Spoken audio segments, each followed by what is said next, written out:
భగవద్గీత 12వ రోజు. తస్య సంజనయన్ హర్షం కురువృద్ధః పితామహ సింహనాదం వినోద్యోచ్యః శంఖం దదోద్మ ప్రతాపవాన్.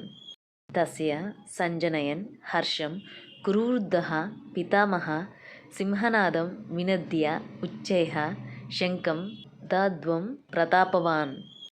తస్య ఆ దుర్యోధనునకు హర్షం సంతోషమును సంజనయన్ కలిగించుచు ప్రతాపవాన్ ప్రతాపవంతుడును కురువృద్ధః కురువృద్ధుడును పితామహ పితామహుడును ఉచ్చైః బిగ్గరగా సింహనాదం సింహనాదమును వినద్య చేసి శంఖమును దద్మా పూరించెను.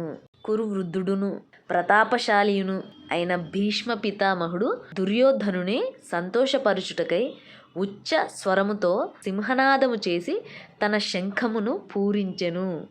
1వ శ్లోకంలో ధృతరాష్ట్రుడు అడిగిన దానికి 2వ శ్లోకం నుంచి సంజయుడు ఆన్సర్ చేస్తున్నాడు.